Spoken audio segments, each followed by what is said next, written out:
Assalamualaikum warahmatullahi wabarakatuh. Bismillahirrahmanirrahim. Alhamdulillah wasyukru lillah wal khairu wasyarru bimasyiatillah. Asyhadu an la ilaha illallah wahdahu la syarikalah wa asyhadu anna Muhammadan abduhu wa rasuluhu la nabiyya ba'dah. Allahumma salli wa sallim wa barik ala sayyidina wa maulana Muhammadin sahibis syafa'ah wa ala alihi wa ashabihi wa tabi'in wa man tabi'a rusydah. Subhanaka la ilma lana illa ma 'allamtana innaka antal alimul hakim.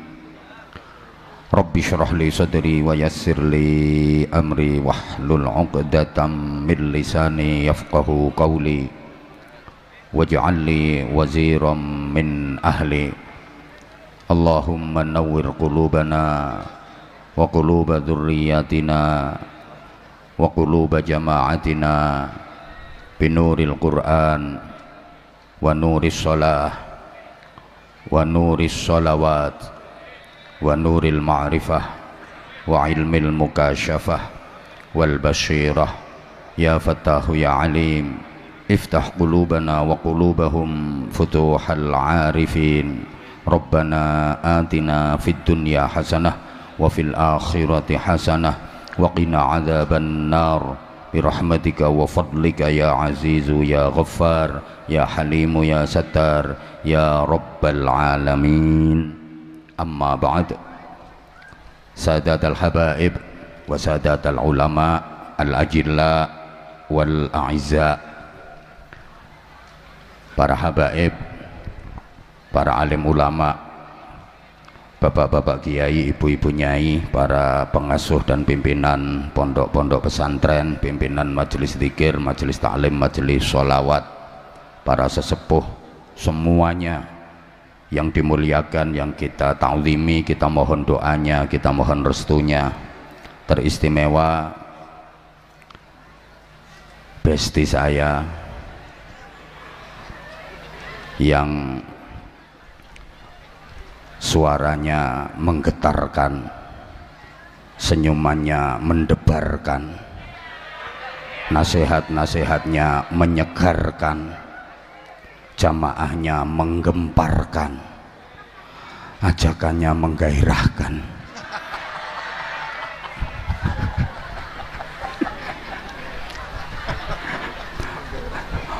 Kita doakan sama-sama beliau diparingi sihah wa afiyah, panjang umur. Habib, saya nggak bisa membayangkan Az-Zahir tanpa Habibidin, dan Zahir Mania belum siap kehilangan dirimu.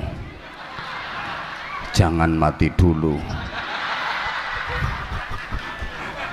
Mudah-mudahan selalu istiqomah mengajak Zahir Mania, mengajak masyarakat umat untuk menggelorakan sholawat, mencintai Nabi Muhammad sampai mendapatkan cintanya Nabi Muhammad, sampai berhak mendapatkan syafaatnya Nabi Muhammad.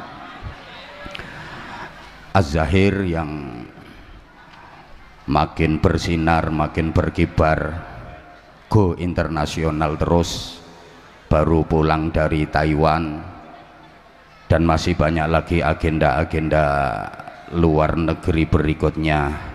Mudah-mudahan tambah lancar, tambah maslahah, manfaah dan barokah.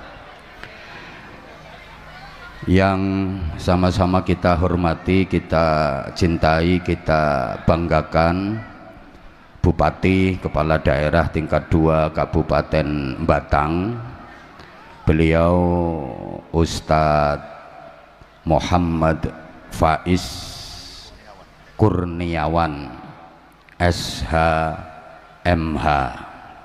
Cocok gelar akademis beliau, karena beliau SH maka jadinya MH. Beliau SH suka hibah, makanya beliau MH makin hebat. Mudah-mudahan dikaruniai panjang umur, sehat walafiat, diberikan kekuatan zahiran wa batinan, mendapatkan perlindungan dari Allah Subhanahu wa taala, selalu dalam pertolongan dan bimbingan Allah untuk terus memimpin warga masyarakat Kabupaten Batang menuju Batang yang lebih maju, lebih jaya, lebih sukses, Batang yang lebih baik dan lebih barokah. Amin Allahumma amin. Forkopimda yang membersamai beliau, tepat di samping kiri beliau Pak Dandim, beliau namanya ABC. Nah, saya tahu dari video ini Andika BC, kan ABC, paling-paling BC nya singkatannya Budi Cahyono. Salah, kalau pengen bener ya kasih map ke saya yang ada tulisan nama komandan, biar saya nggak salah menyebutkan nama. Mudah-mudahan makin sukses dalam karir, mudah-mudahan terus istiqomah mengabdikan diri untuk masyarakat, bangsa dan negara kesatuan Republik Indonesia. Hadir juga Ibu Kapolres Batang AKBP Veronica. Saya juga tahu nama beliau, ini pas ada di TV yang senyumnya menawan. Mudah-mudahan di bawah komando beliau wilayah hukum Mapolres Batang makin kondusif, aman dan terkendali. Sukses Bu Kapolres. Ketua dan wakil serta anggota DPRD Kabupaten Batang yang hadir, Kepala Kejaksaan Negeri, Kepala Pengadilan Negeri, Kepala Pengadilan Agama, Ketua MUI, Ketua FKUB, Ketua PCNU, Ketua PD Muhammadiyah, Ketua PD LDII, dan ketua-ketua yang lain bersama seluruh pengurusnya, Ketua Cabang Tim Penggerak PKK Kabupaten Batang bersama seluruh ketua ranting yang hadir, Ibu, tamu undangan yang kita hormati, Zahir Mania, hadirin hadirat, mustami'in mustami'at, adamakumullah fi rahmatihi wa barakatihi wa ridhah. Mudah-mudahan semuanya selalu dirahmati, dibarokai dan diridhai oleh Allah Subhanahu wa taala. Sebagaimana beliau Habibidin tadi, saya juga mengucapkan Dirgahayu Kabupaten Batang yang ke-60. Mudah-mudahan Kabupaten Batang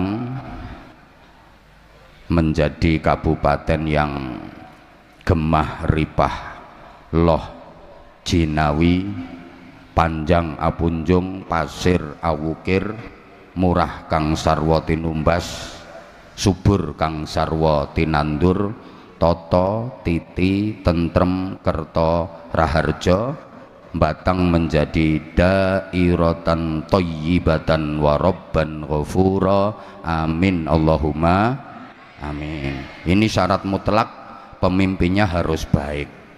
Maka mohon doa dari seluruh warga masyarakat Kabupaten Batang, mudah-mudahan Pak Bupati ini menjadi pemimpin yang amanah dan adil. Udah dua itu yang paling penting pemimpin itu. Satu amanah, dua adil. Kalau pemimpin itu bisa amanah dan adil, insya Allah beres semuanya. Tapi sebaliknya, kalau pemimpin itu khianah dan zalim, pasti rusak semuanya. Mohon doanya seluruh warga masyarakat Kabupaten Batang, karena pemimpin itu berat tanggung jawabnya dunia akhirat.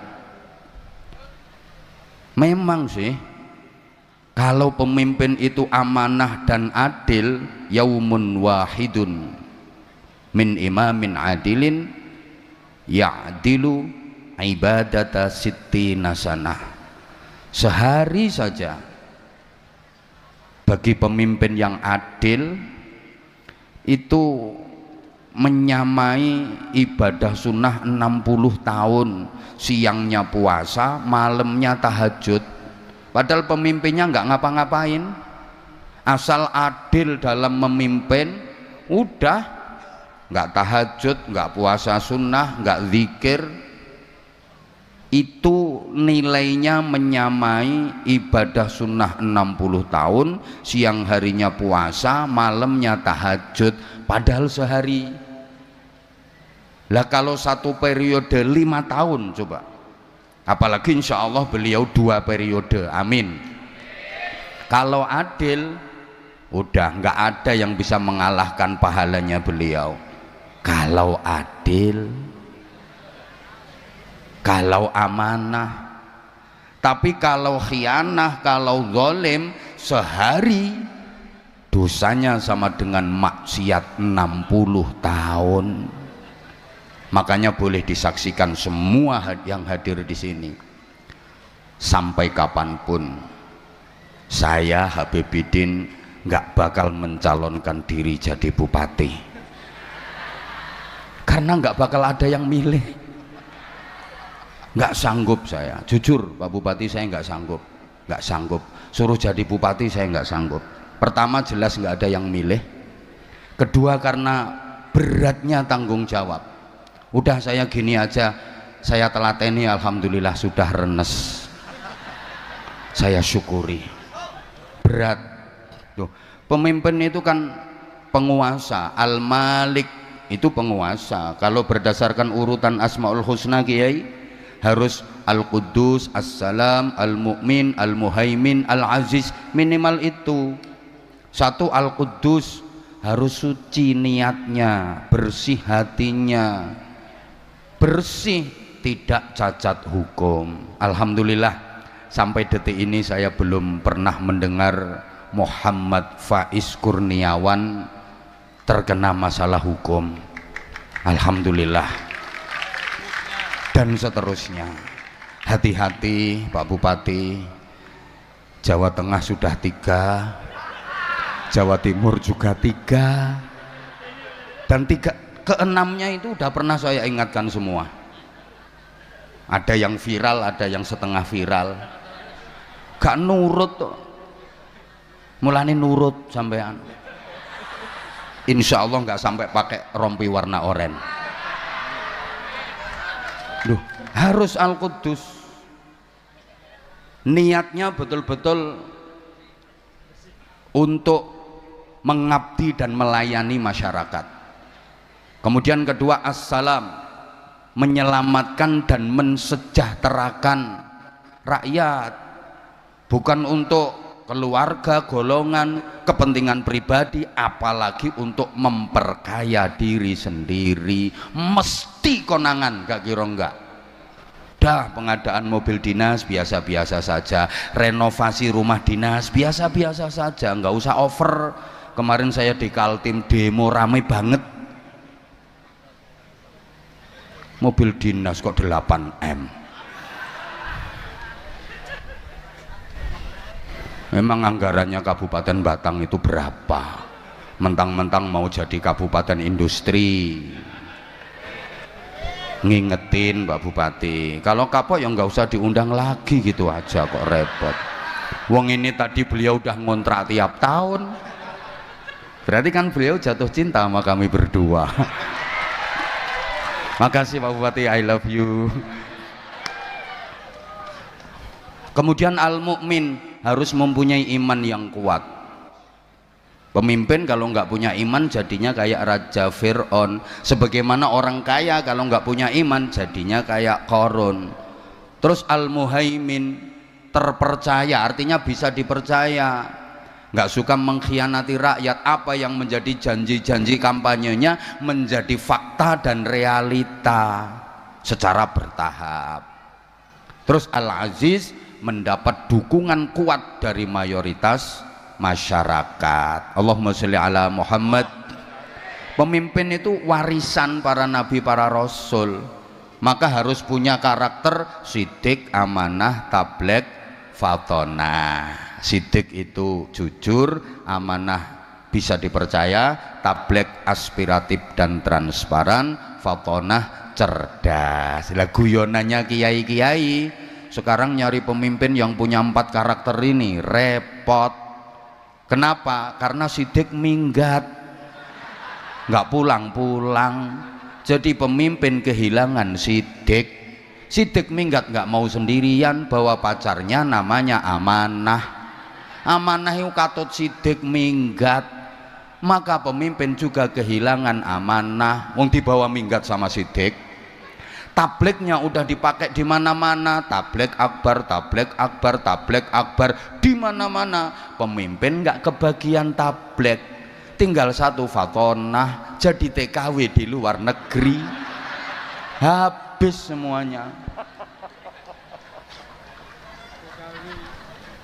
Berat Pak Bupati, maka saestu Pak Bupati nyuwun kanthi sanget kerjasama, dukungan dan doa dari semua komponen di Kabupaten Batang ini, para ulamanya, kiai, bunyai, ustadz, ustadzah, dimohon untuk memberikan saran, masukan, nasihat. Nggih Pak Bupati nggih, kalau dinasihati kiai diterima Pak Bupati, jangan cuma iya di depannya saja. Kowe menengok Kim. Loh, semua butuh kerjasama, kompak, karena sehebat-hebatnya Pak Bupati, kalau nggak didukung oleh semua elemen dan komponen yang ada, remek. Maka kunci utama kesuksesan dan keberkahan itu rukun. Rukun itu kan pilar utama penyangga kesuksesan dan keberkahan. Asal mau rukun, yang sulit jadi mudah. Asal mau rukun, yang berat jadi ringan. Asal mau rukun, yang gak enak itu loh jadi enak. Saya sering mencontohkan, kalau ijen-ijen sendiri-sendiri gak enak, tapi kalau mau rukun jadi enak. Coba ibu-ibu ke dapur, apa ada bumbu dapur itu yang enak kalau sendiri-sendiri? Nggak ada Bu. Lombok yo ora enak, nek dhewean lho. Brambang yo ora enak, nek dhewean. Terasi yo ora enak, makanya ora ono wong gaduh terasi. Uyah yo ora enak, nek dhewean. Tapi nek gelem rukun, dadi siji no cowek diulet dadi sambel. Enak napa mboten? Loh, raena tambah raena tambah raena, nek gelem rukun iso dadi. Allahumma sholli ala Muhammad. Nah, kalau mau rukun, yang lemah jadi kuat. Coba perhatikan gedung-gedung yang ada di sekeliling kita, itu bisa kuat, itu bisa berdiri kokoh, ya karena ada kerukunan dari bahan-bahan bangunan yang ada, sehingga rukun tidak harus sama. Mau rukun jangan nunggu sama dulu. Wong kadang-kadang yang sama aja nggak bisa rukun kok.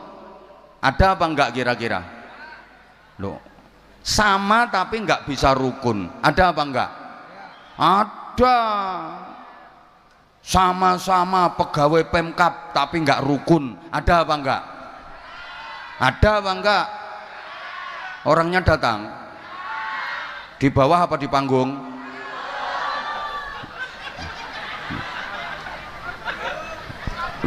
Sama itu kadang-kadang nggak rukun. Maaf, sama-sama organisasinya nggak rukun, ada apa enggak? Ada. Sama-sama partainya nggak rukun, ada apa enggak? Sing kenceng toh jawabnya. Sama-sama ustadznya nggak rukun, ada apa enggak? Kok banter nih iki? Sama-sama warga batangnya ndak rukun, ada apa enggak? Lah iya, sama-sama Islamnya nggak rukun, ada apa enggak? Ayo coba, rukun itu ndak harus sama kok. Jadi kita harus siap berbeda-beda, karena perbedaan itu sunnatullah. Perbedaan itu sunnatullah, nggak mungkin bisa kita hindari. Yang penting berbeda, jangan bermusuhan, tapi saling melengkapi, saling menguatkan. Coba dijawab yang kenceng.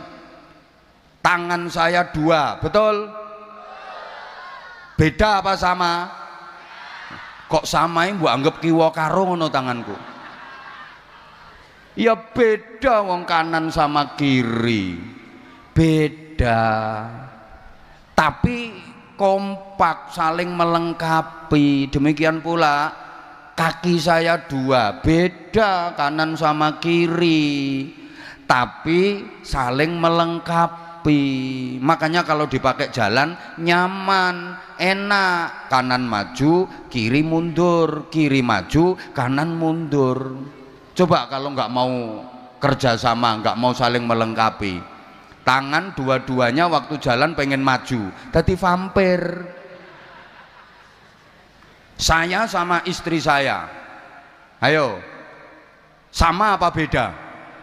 Yo jelas beda, nek podo tak nggo apa?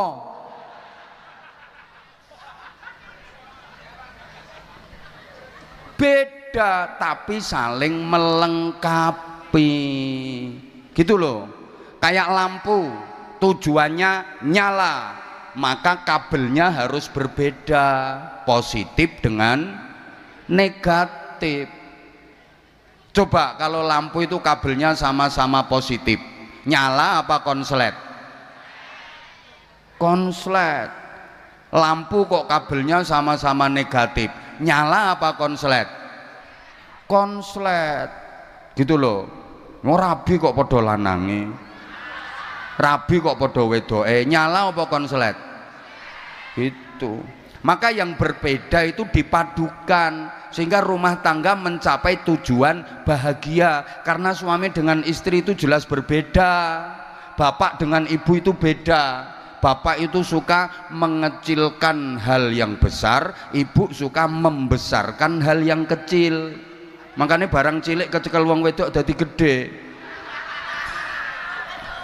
Sebentar, pikiranmu jangan error.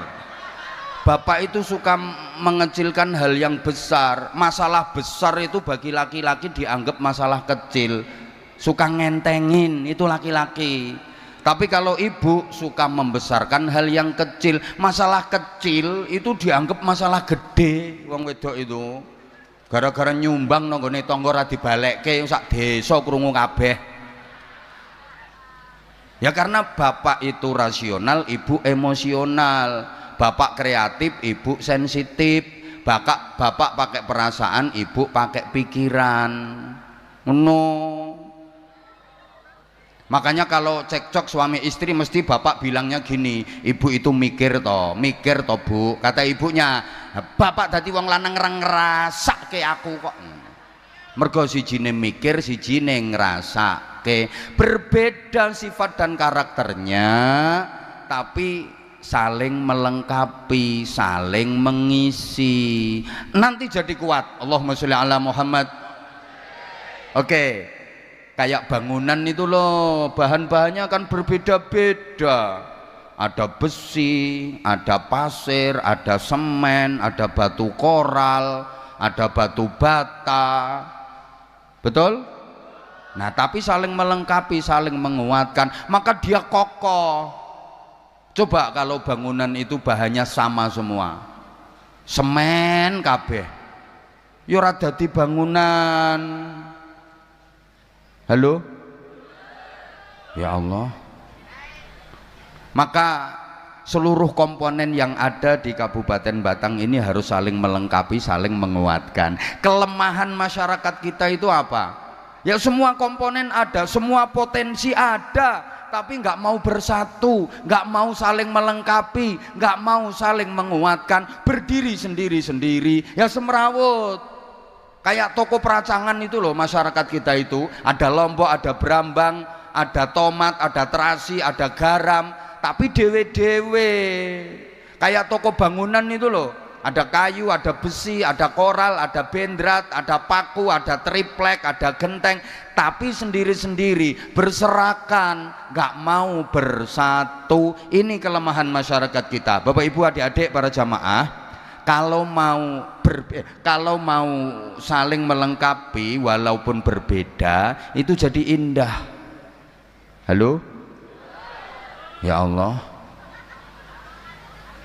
maaf ya, wajahnya Habibidin indah. Kenapa? Ya karena berbeda-beda, ada perbedaan tapi saling melengkapi. Ada kening, ada alis, ada kelopak mata, ada biji mata, ada pipi, ada hidung, ada bibir, ada dagu. Coba misalnya wajah beliau ini hidung semua.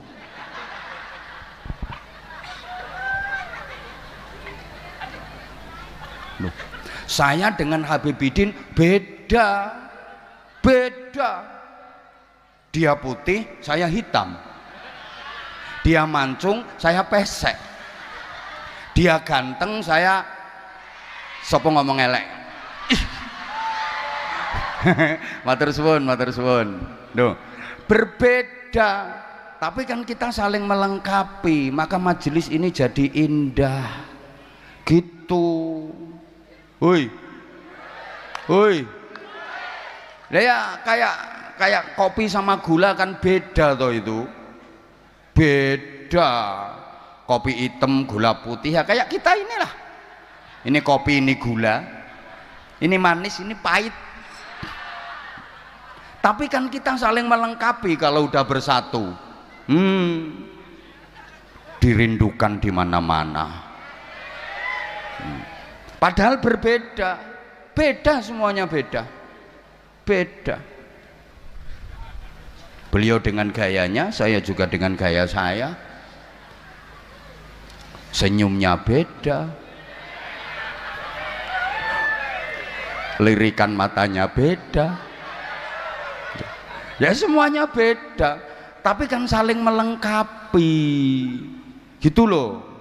Dah pokoknya harus siap berbeda-beda, tapi jangan jadikan perbedaan sebagai musuh, jadikan perbedaan sebagai sarana untuk saling melengkapi dan saling menguatkan. Setuju? Berikutnya, jangan merasa paling penting, jangan merasa paling berjasa, jangan pengen menonjolkan diri. Ini sumber perpecahan. Aku yang paling penting, aku yang paling berjasa, yaitu yang menjadi sebab perpecahan. Karena kalau dipikir semua komponen itu penting.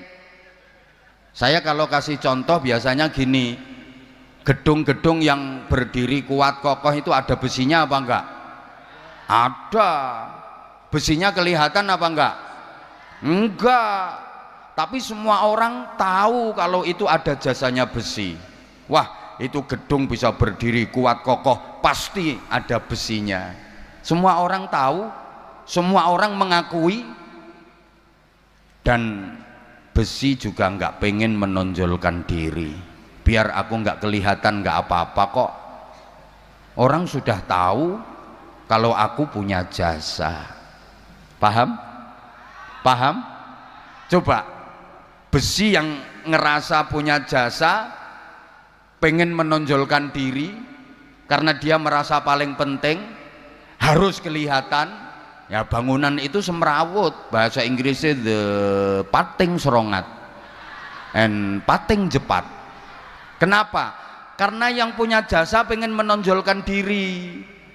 Nanti semen ngerasa punya jasa juga pengen menonjolkan diri. Koral pengen menonjolkan diri. Ambruk malahan bangunan itu. Udah gini aja. Habibidin yang ganteng sebelah saya ini ada jantungnya apa enggak? Ya ada. Kalau enggak ada jantungnya ya sudah oek. Jantungnya beliau jasanya luar biasa untuk tubuh beliau, memompa darah, mengalirkan ke sekujur tubuh, semua organ tubuh dialiri darah, yang itu jantung yang bekerja keras terus memompa darah. Beliau berdiri jantung bekerja, beliau tidur pun jantungnya terus bekerja. Tapi jantungnya beliau kan nggak pengen menampakkan diri. Coba misalnya jantungnya pengen menonjol, manggon ning bathuk. Paru-paru yo punya jasa pengen ketok, manggon ning dengkul. Usus sih jasanya besar bagi tubuh manusia, mencerna makanan, sampahnya dibuang, gizi, vitamin, nutrisi diserap tubuh, itu jasanya usus. Usus nggak mau menonjolkan diri, menonjol sedikit jadi masalah gara-gara usus menonjol. Itu harus dipotong, harus dioperasi karena jadi wasir. Ambeien, bahasa Inggrisnya the double itu. Kenapa? Ya karena ususnya menonjol. Maka kalau ada orang yang suka menonjolkan diri, ini maju karena saya, ini bisa begini karena saya, ya itu orang double. Harus dipotong itu, harus dipotong. Betul. Yuk belajar ikhlas. Belajarnya seperti itu. Allahumma sholli ala Muhammad. Belajar ikhlas itu begitu, belajar dari filosofinya besi yang menguatkan bangunan. Dia nggak harus kelihatan, toh semua orang sudah mengakui jasanya kok. Belajar dari jantung, jasanya besar untuk tubuh kita, tapi dia juga nggak harus kelihatan kok.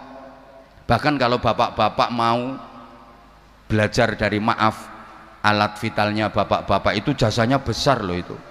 Wong yang hadir sekian banyak itu hasil karyanya dia. Tapi dia kan nggak mau menampakkan diri. Kita untup-untupi langsung mendelep. Loh. Orang yang suka menampak-nampakkan jasanya itu ya kayak orang yang suka menampak-nampakkan kemaluannya. Orang gendeng itu namanya orang gila. Belajar dari akar. Lihat itu. Pohon itu bisa tumbuh tinggi, bermodot, bermoler itu loh. Berdaun, berkembang, berbuah, itu jasanya akar. Dia dapat setoran air dari akar, tapi akar tetap sembunyi di dalam tanah karena akar tahu kalau dia bermetungul. Loh, pohon itu mereng gara-gara apa? Akarnya metungul, menampakkan diri. Kalau nilai keikhlasan sudah mulai berkurang, mesti mereng. Apalagi akar itu metungulnya kokean, ambruk itu pohon. Organisasi apapun, kalau nilai keikhlasan sudah hilang, siap-siap roboh. Allahumma sholli ala Muhammad. Dah sering dicontohkan, ikhlas itu pokoknya nggak pengen kelihatan, nggak pengen kedengaran. Allah yang menilai. Itu kayak kalau jenengan lagi BAB, buang air besar, the singing itu loh. Itu kan betul-betul amal yang ikhlas itu. Jangan sampai kelihatan, jangan sampai kedengaran. Berangkat yang nggak bikin pengumuman. Ada orang mau berangkat BAB nggak pengumuman. Pengumuman, aku arep ngising. Nggak ada.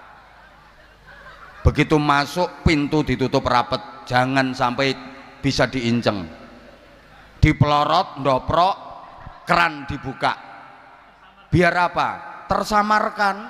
Kan suara keran grojok, aman, nggak ada bunyi ceret prokotok-kotok, ceret prokotok-kotok. Itu jangan sampai kedengaran orang.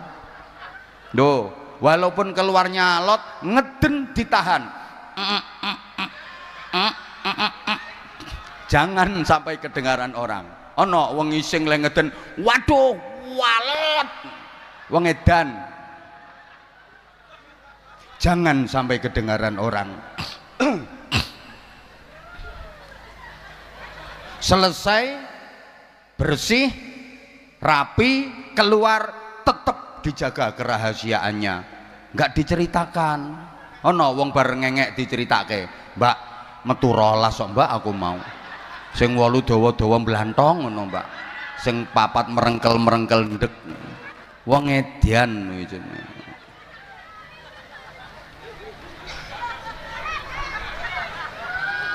Nah, saya seneng Pak Bupati ini ya saya mengikuti jenengan Pak, saya mengikuti jenengan, keren. Makanya di awal tadi saya panggil Ustadz, memang bener-bener bisa ngaji dan paham agama, bukan Ustadz urusan yang ketat-ketat, memang paham agama betul.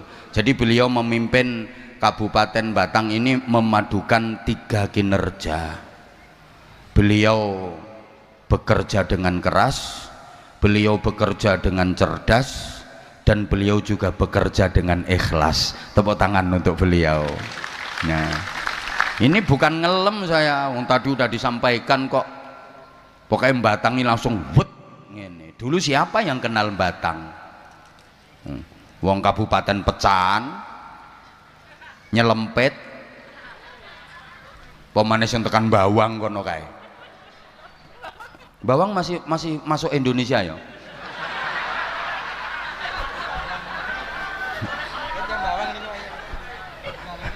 Oh ini Bawang ini, Ketoro, Masya Allah. Tapi sekarang luar biasa, karena insya Allah Pak Bupati ini pemimpin yang memberikan keteladanan, gitu loh. Bekerja dengan keras, itu kerja pakai otot. Bekerja dengan cerdas, itu kerja pakai otak. Bekerja dengan ikhlas, itu kerja pakai hati. Prinsipnya begitu. Kerja kalau hanya pakai otot namanya kan kerja keras. Nah, kerja kalau pakai otak namanya kerja cerdas. Kerja kalau pakai hati namanya kerja ikhlas. Halo? Dah. Kerja kalau hanya pakai otot namanya kerja keras, hasilnya pas. Kalau mau kerja pakai otak namanya kerja cerdas, hasilnya lebih luas. Apalagi disempurnakan kerja pakai hati namanya kerja ikhlas, hasilnya tak terbatas. Loh, nggathuk-nggathuk nang ngene iki angel, ora gampang, mulane yo angel. Loh, saya ulang ya, kalau hanya kerja keras hasilnya pas, kalau mau kerja cerdas hasilnya lebih luas, apalagi kerja ikhlas hasilnya tak terbatas. Contoh, yang kerja keras kerja pakai otot, maaf, itu kayak binatang, kayak sapi, kayak kuda, kayak kerbau, kan dia kerjanya hanya pakai otot, hanya kerja keras. Sapi bajak di sawah, kuda narik dokar, ya udah hasilnya pas. Sehari ya cuma dapat segitu, wong dia kerjanya hanya kerja keras pakai otot. Manusia kalau kerja hanya mengandalkan otot saja, kerja keras, hasilnya ya pas. Maaf, kerja kasar.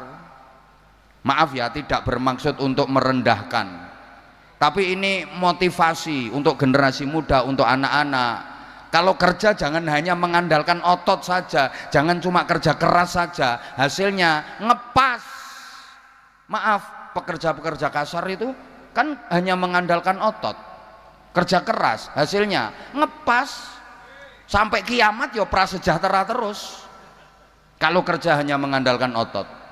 Tapi kalau mau kerja pakai otak, kerja cerdas, hasilnya lebih luas. Itu kerja profesi. Contoh, dokter. Yo kerjanya pakai otak, diagnosa penyakit ini, obatnya ini, gitu, hasilnya lebih luas.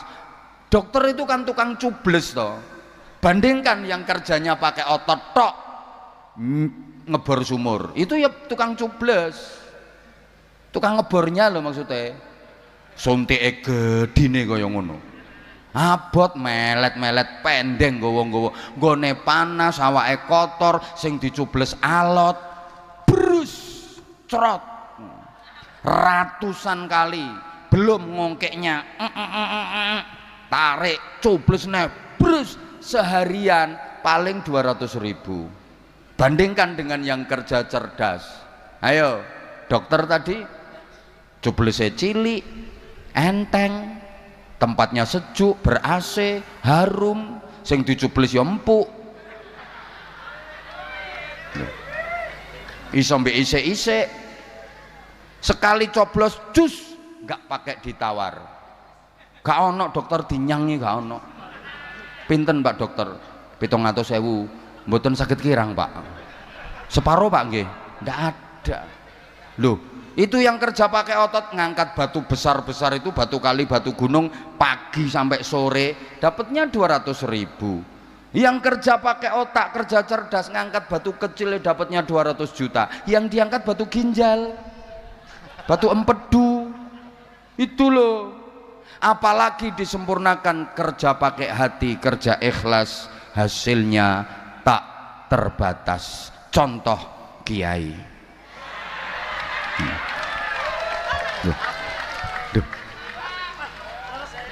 Kiai pernah lihat kiai ketua MUI ini kerja pakai otot, golek bekicot, nyuloh kodok, ngernet, nyereti geledekan, mikuli bongkotan, usung-usung boto? Ndak, karena kerjanya pakai hati, hasilnya tak terbatas gitu loh. Lihat, rumahnya bagus, kendaraan bagus, makan enak loh, nasib bagus. Sebelah ini juga yang ulang tahunnya 8 April enggak kerja keras, kerjanya pakai hati, nasibnya bagus. Yang lain hanya 2 juta, ini rahasia. Lah bupati mau ngasih beliau 2 juta ya malu. Berapa? Tak terbatas yang didapat sama beliau. Lihat toh kiai-kiai itu mangan yo enak walaupun dikasih orang. Loh, ning dindi yo dihormati uang, istri yo cantik. Loh, survei kalau nggak percaya, rata-rata kiai itu istrinya cantik. Ini keadilan Allah. Kenapa? Lah karena kiai itu satu-satunya hiburan di dunia cuma istri. Yang lain mungkin tontonan, tapi batang bikin tuntunan. Loh, jelas nyantai. Ayo, misalin dangdutan, buka Polres mumet mengkondisikan anak buahnya, seluruh anggota Mapolres dikerahkan semua kalau dangdutan. Betul Bunda?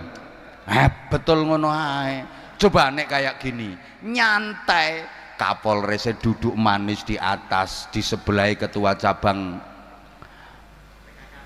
iya PKK, ketua cabang Dharma Wanita, ketua cabang tim penggerak PKK.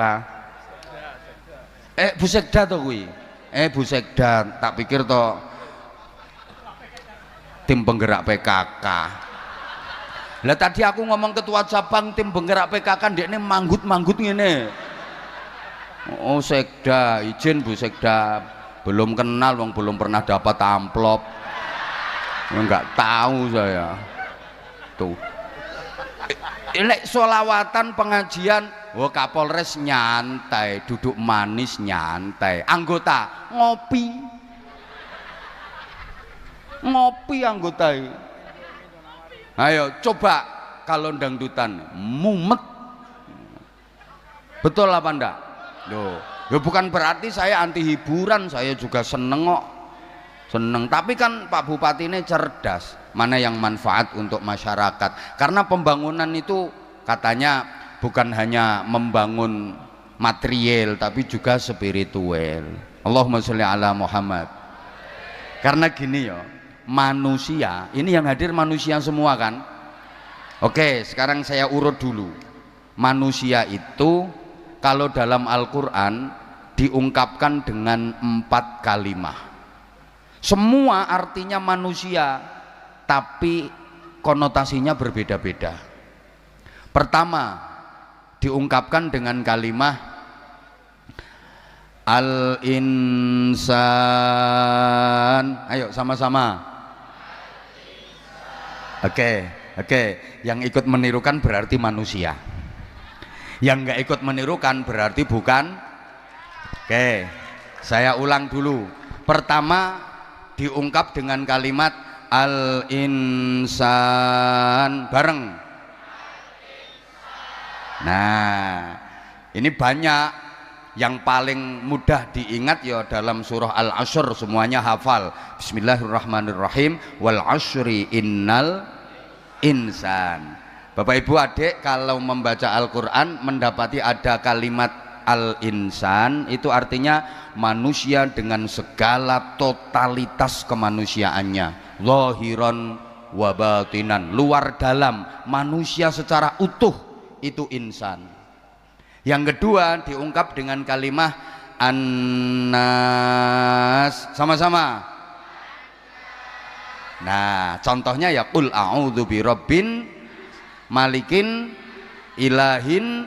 Nah banyak ayatnya, ya ayyuhan nasu dan seterusnya. Kalau diungkapkan dengan annas itu artinya manusia dari segi karakteristiknya, dari segi moralitasnya, dari segi mentalnya, itu annas. Yang ketiga al-bashar, 1, 2, 3. Basyarun, basyaron, pakai basyar itu secara harfiah artinya kulit. Ini manusia dari segi kurikulum desain dan kebutuhan biologisnya. Wis mbuh ngerti mbuh ora pokoke tak omongno. Ana kurikulum desain ki apa sing diomongke kuwi. Manusia dari segi bentuk tubuh dan kebutuhan biologisnya itu basyar. Ada yang pakai Bani Adam bareng. Kan pasti jenengan kalau baca Quran mendapati ada ayat ya Bani Adam, itu manusia dari segi genetiknya, bahwa semua manusia berasal dari Nabi Adam alaihi salam. Nabi menyatakan kullukum min Adam, kalian semua berasal dari Nabi Adam. Jadi sesungguhnya kita semua yang hadir di sini satu terah. Terahnya siapa? Terahnya Nabi yang kenceng, terahnya Nabi Adam. Kita semua keluarga, setuju? Kita semuanya family, setuju? Karena kita satu terah, terahnya Nabi Adam semua. Dah pokno bisa naik. Wa adamu min turab, dan Nabi Adam dibuat dari tanah. Berarti manusia terbuat dari makanya kalau udah mati jasadnya dikembalikan ke tanah. Minha khalaqnakum wa fiha nu'idukum wa minha nukhrijukum taratan ukhra. Dari tanah aku menciptakan kalian semua, ke dalam tanah aku akan kembalikan kalian semua, dan dari tanah pula aku akan bangkitkan kalian semua untuk menjalani kehidupan yang selamanya. Jadi manusia itu semuanya berasal dari tanah. Makanya guyonannya orang-orang itu, ada ibu-ibu Batang kok hobinya belanja online, belanja online. Ya mungkin dia terbuat dari tanah pasar. Loh, hobine belanja. Ada yang sukanya kredit utang, kredit satu belum beres kredit lagi. Ya mungkin dia terbuat dari tanah bank. Loh, ada orang yang sukanya ribut, senengane gegeran. Ono loh pegawai model ngono iku, ditempatkan di mana aja bikin ribut. Ada Pak Bupati, tapi nggak usah tak sebut namanya. Saya tahu ada, ditempatkan di pos mana aja bikin ribut. Ya mungkin dia terbuat dari tanah sengketa yang sertifikatnya belum beres. Ono wong angel dijak guyu, nyaprut betutut jenggureng, paling bakale teko tanah kuburan. Ada orang itu usaha apapun nggak pernah berhasil, tani gagal, dodolan bangkrut, usaha opo ae gagal, paling terbuat dari tanah longsor.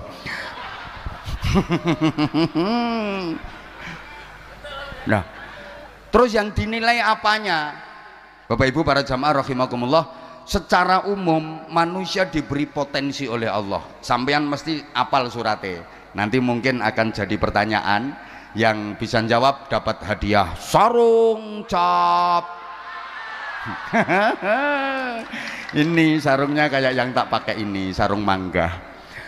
Izin Pak Bupati. Wes kadung terkenal ngono lho. Wa nafsi wa ma sawwaha fa alhamaha fujuraha wa taqwaha. Qad aflaha man zakkaha wa qad khaba man dassaha. Itu ya, demi jiwa dan penyempurnaannya. Woi, Fa alhamaha fujuraha wa taqwaha. Manusia itu diberi dua ilham oleh Allah, diberi dua potensi, diberi dua bakat sekaligus, potensi fujuraha dan potensi taqwaha. Fujur ini potensi keburukan, takwa ini potensi kebaikan. Fujur untuk mengantarkan proses pertumbuhan, takwa untuk mengantarkan proses perkembangan. Manusia itu disebut Pithecanthropus erectus. Wis gak ngerti ya wis. Wong sing diadep iki wonge ayu-ayu tapi pinter, maksudnya pinter bantah. Manusia itu makhluk yang tubuhnya bisa berdiri tegak.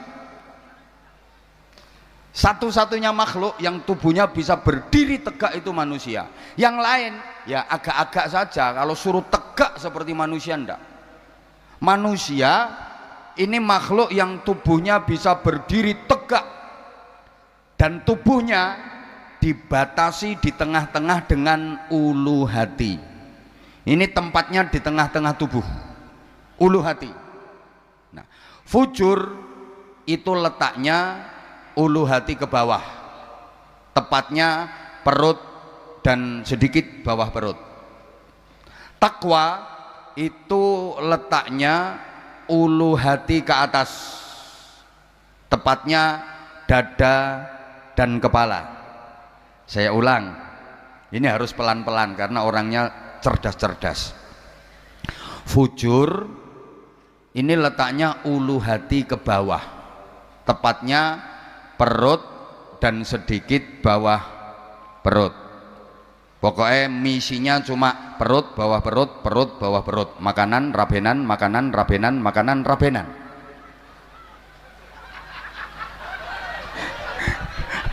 Lemung guyu kok. Iki simbol dunia. Nah, takwa itu letaknya ulu hati ke atas, tepatnya dada dan kepala. Di dada ada hati untuk berzikir, di kepala ada otak untuk berpikir.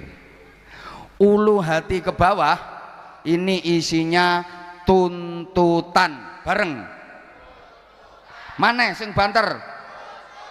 Nah, ulu hati ke atas ini isinya tuntunan. Bareng. Eleng-eleng ya. Yang bawah ini tuntutan, yang atas adalah tuntunan. Maka manusia kalau pengen bisa berdiri tegak, jadi manusia yang baik, benar, selamat, mulia, bahagia dunia akhirat, yang bawah ya harus dijadikan bawahan, yang atas harus dijadikan atasan. Jangan dibalik, jangan sampai yang bawah dijadikan atasan, yang atas dijadikan bawahan. Jungkir namanya. Pokok yang bawah posisikan sebagai bawahan, yang atas posisikan sebagai atasan. Atasan itu isinya tuntunan, bawahan itu isinya tuntutan. Maka dalam sistem organisasi, atasan itu tugasnya menuntun bawahan agar tuntutannya tidak nyimpang. Karena bawahan itu kerjaannya menuntut. Jadi atasan jangan kaget kalau dituntut sama bawahan. Wong bawahan itu kerjaannya nuntut HE. Jadi sukanya kewajiban sedikit, HE akeh. Kalau perlu nggak usah kewajiban, dia dapat HE. Maka ketika HE terpenuhi, bawahan ini senenge ra karuan, polahe ra karuan. Nek dikendangi kayak obah kabeh, HE.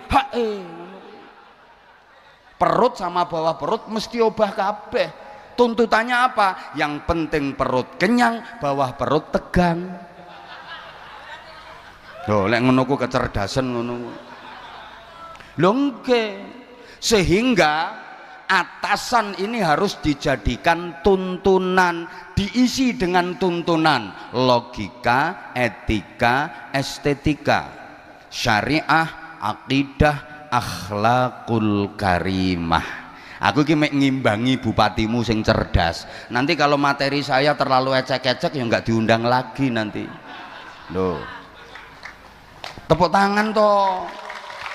Ngene, yo ngaji ki yo guyon tapi yo kudu ana ilmune. Trimo cengengesan tok, aku ora ngira dikanggokno karo Az-Zahir. Mek trimo cengengesan ora ana ilmune nggo apa? Ra doyan Habib Bidin nek model yo. Kepeksa, kalaupun doyan mesti kepeksa. Hafal saya karakternya beliau. Kalau nggak ada ilmunya buat apa? Lah iyalah, makanya kita awet. Manusia jadi baik itu karena mengikuti atasan, mengikuti tuntunan dada dan kepala.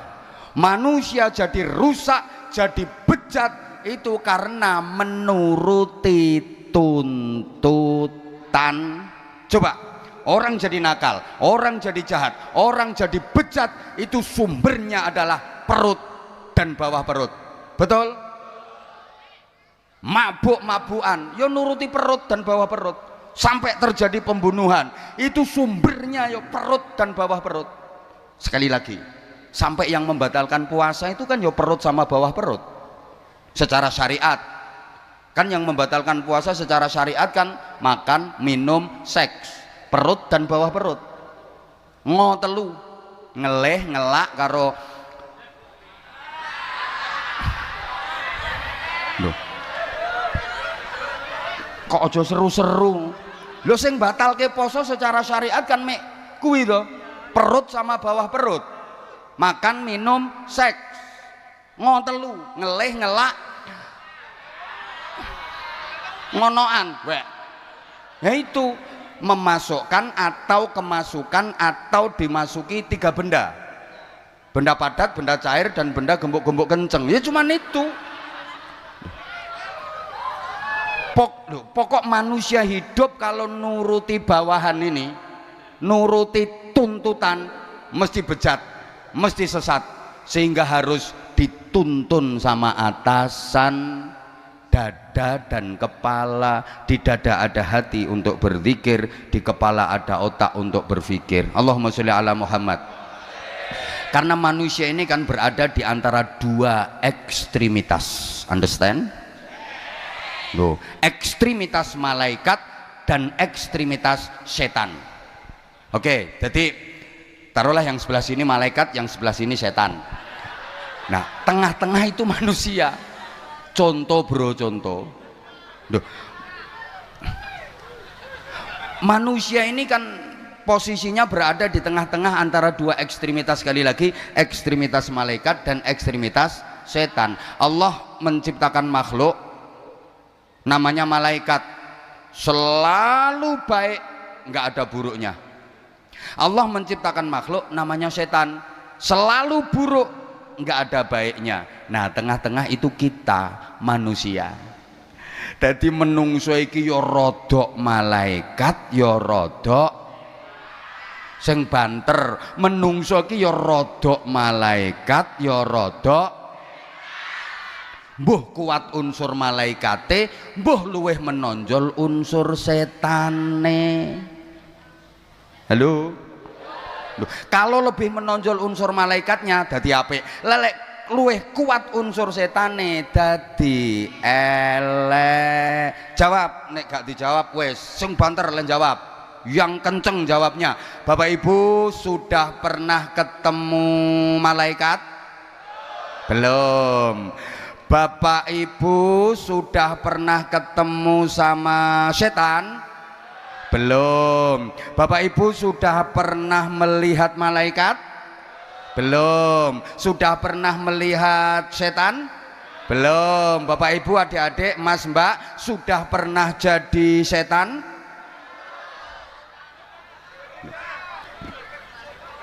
Manusia itu kalau sudah jadi setan bisa lebih setan daripada setan asli. Tak baleni. pengumuman manusia kalau sudah jadi setan hanya sendiri memperkosa gitu loh. Nganggo bahasane JTV nganyelke JTV mengipik-ipik ngene JTV. Astagfirullah. Enggak ada. Tapi kalau Pak D manusia mengonoan ponakannya sendiri ada apa enggak? Masya Allah, anaknya sendiri aja di ngonoan, itu manusia yang sudah jadi setan. Naudzubillah. Loh, sebejat-bejatnya setan, setan cukup toleran, setan cukup tahu diri, setan cukup sadar diri. Artinya setan nggak mau ngerebut jatahnya manusia. Setan itu nggak mau ngerebut jatahnya manusia. Degan jatahnya manusia. Setan nggak mau minum, ndak itu bukan jatahku, jatahnya Baby Din. Moh setan, moh, mbok tok ana moh. Bukan, aku cukup sadar diri, aku cukup tahu diri. Ngono jare setan. Loh, sate jatahnya manusia, setan moh ngerebut. Pokoknya nek wis iku jatahe menungso setan mau ngerebut. Tapi manusia saking rakusnya, saking serakahnya, jatahnya setan sek disikat. Udah dikasih tahu, innamal khamru wal maisiru wal ansabu wal azlamu rijsum min amali syaiton. Khamr, minuman keras, minumannya setan. Lu sek diombe kok karo menungso. Lah nek minumane setan mbok ombe, setane mbok kon ngombe apa, he?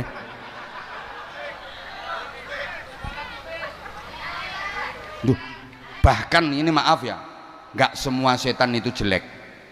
Ada loh setan yang baik. Loh, ada setan yang baik, setan yang tidak menyesatkan, justru malah mengingatkan. Orang yang tadinya lupa Allah, lupa akhirat, jadi ingat Allah, jadi ingat akhirat. Setan apa itu? Contoh, mak lampir, nini, wewek, kuntil, sundel, setan api itu setan yang mengingatkan, nggak menyesatkan. Banyak orang yang sama sekali nggak pernah menyebut nama Allah, nggak pernah dzikir, nggak pernah sholawat, nggak pernah doa. Begitu ketemu setan model ngunuku langsung a'udzubillahi minasyaitonirrajim, bismillahirrahmanirrahim, Allahu la ilaha illallah la ta'khudhuhu sinatun wa la nawm. Ketemu gendruwo, Allahumma sholli ala sayyidina Muhammad, ya Allah ya Allah ya Allah. Loh, aku seneng ada setan-setan seperti itu. Itu setan yang baik, setan yang mengingatkan. Nggak bahaya setan kayak gitu, api.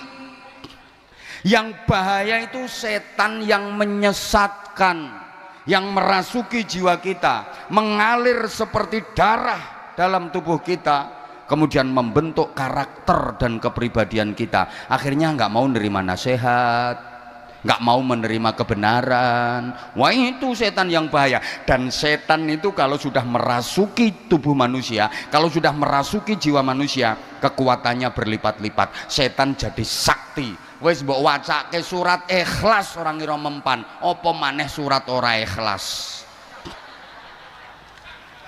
Lho lek wis ngono kuwi setan mbok wacake ayat kursi ora mempan, wis tambahi sak ayat mejane, ayat lemari, ayat cendela.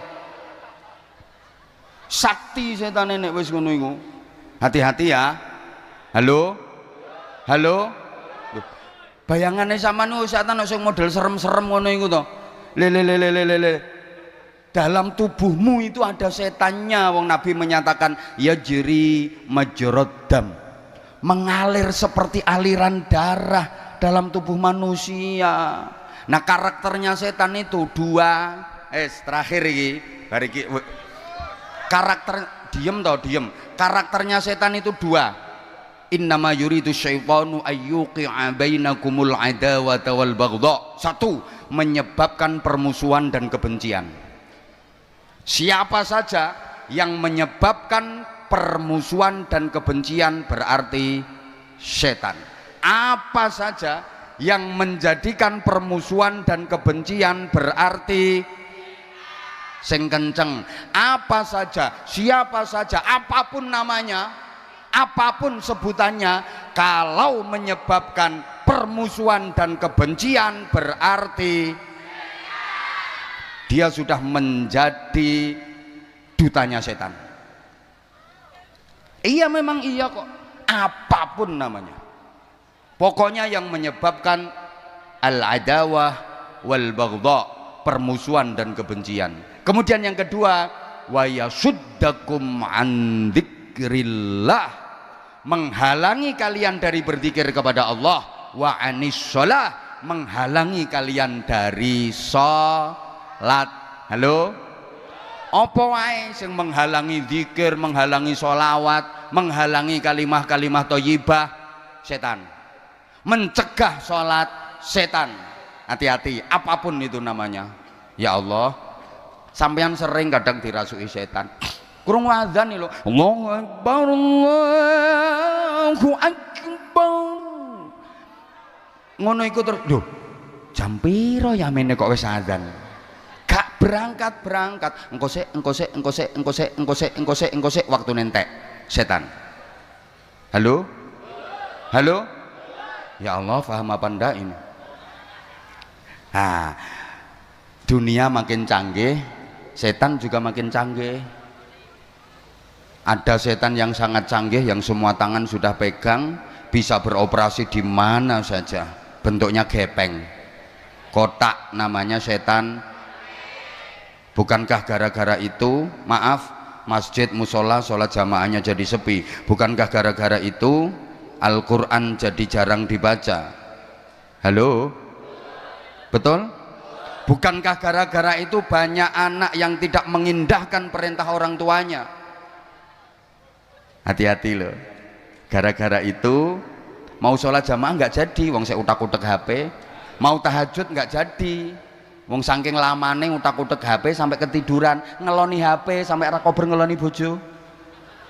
Gara-gara itu pula banyak yang sholat subuhnya kesiangan, karena dini hari 2:30 baru tidur, 7:30 baru fardhu subhi rakaat ini kerinan lillahi ta'ala. Dan ada setan yang bentuknya kotak lebar, ada kotak lebar, ada. Loh, orang mau tahajud nggak jadi, orang mau qiyamul lail nggak jadi, gara-gara setan semifinal champion.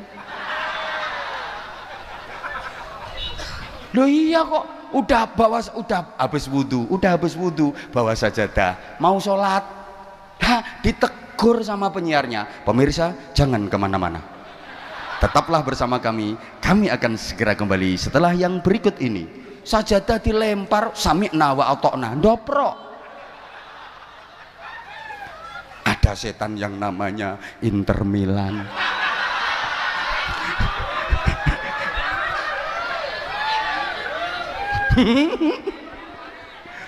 Loh iya. Halo? Apalagi MU wis karuan, Red Devils. Namanya aja setan merah. Lih, beneran itu. Nah, jangan dikira kalau di majelis kayak gini nggak ada setannya. Setan itu juga kelas-kelas. Setan punya lembaga-lembaga. Jadi dia bagi tugas. Yang menggoda orang kelas atas, setan kelas atas. Yang menggoda orang kelas bawah, setan kelas bawah. Tapi insya Allah yang hadir di situ nggak digoda setan. Soalnya bolone. Kan sesama setan dilarang saling menggoda. Yang goda sampean ini tadi, setan bisi sampean gini, udah nggak usah berangkat. Sampean dari rumah itu udah digoda sama setan supaya nggak hadir di sini. Dibisi sampean, ora usah mangkat, ngopo ngrungokke Anwar Zahid ngoceh, ngrungokke Habib Bidi nyanyi, lha wong ngoceh karo nyanyi kok mbok tekani, ngono dibisi sampean. Dibisi sampean, ra usah mangkat, tapi nyatanya sampean lolos. Apa setan berhenti? Ndak, melu mrene setane. Rondok lemu kok setane, lambine ireng.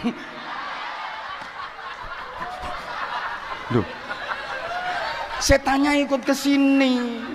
Tadi di rumah dibisiki, udah diprovokasi, nggak usah berangkat, ngapain, paling di sana yang ngrungokke Anwar Zahid ngoceh, Habib Bidi nyanyi, lha wong ngoceh ambek wong nyanyi kok mbok tekani. Setan. Lha wong ngaji karo sholawatan dianggap ngoceh ambek nyanyi. Kenapa? Ya karena memang hatinya sudah dikuasai setan. Ngono, sampean lolos berangkat ning kene, setan nggak berhenti. Terus setan mencelok di lambemu. Akhirnya kamu nggak dengerin aku, malah ngerasani aku. Iya, aku ceramah kono ngomong ke aku. Wih lho, wongnya kipas-kipas wih lho.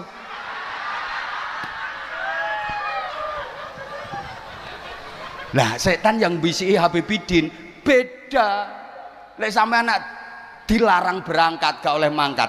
Habibidin malah dibisiki, kono gek ndang mangkat, engko entuk duit. Ayo mangkat, kandel ki sing ngundang bupati. Ayo kandel. Wong aku yo dibisiki ngono. Biasane kok dan Ramil karo Kapolsek teko mesti nambahi biasane. Ayo gek ndang. Wong ning kabupaten liyane nambahi mosok Batang ora. Ayo mangkat. Kok Kapolres ora nambahi geser Papua kok. Ngono wis.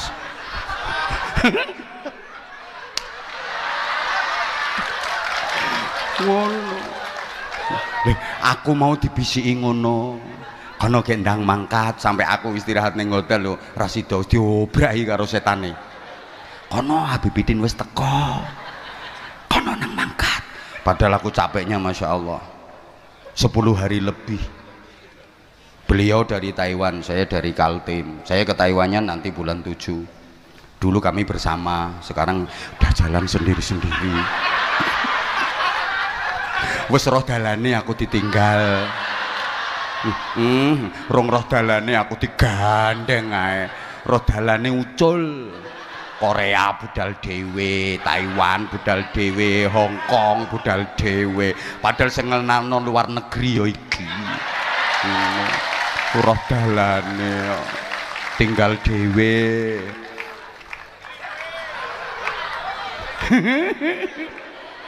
Deh, aku istirahat no hotel dulu langsung diobrak. Kono nang mangkat. Ki Dandem teko, Kapolres teko, entuk tambahan. Bisikane ngono setan. Lho. Rasa guyu dan iki guyon tapi ya dipikir ngono iki. Ngono. Hei, meneng oke. Ya guyon tapi dipikir. Setan yang goda bupati. Beda lagi gayae. Pak Bupati dibisiki.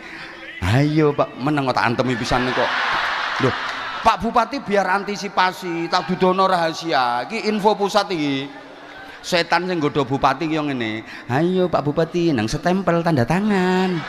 Lumayan 30%. Ayo modal nggo pilihan urung balik. Ayo cepet. Aman. Biasanya nek bar OTT KPK malah aman biasanya. Ayo gek ndang eret-eret cetok. Lah kok eret-eret cetok tenan jere setan. Yes. Ngono. Ayo Bupati, Batang iki mau jadi kota industri. Ayo. Tanda tangan. Programnya akeh. Ngono setane. Anak buah setan guyang-guyu nang guri.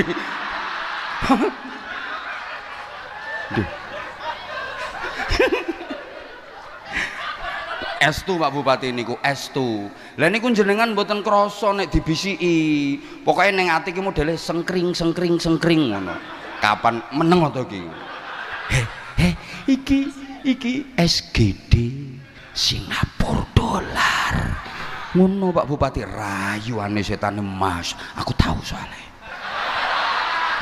Gasak iki sampe kok. Asli. Ijen, setan sing nggodha Pak Dandem beda meneh. ono proyek koperasi desa Merah Putih.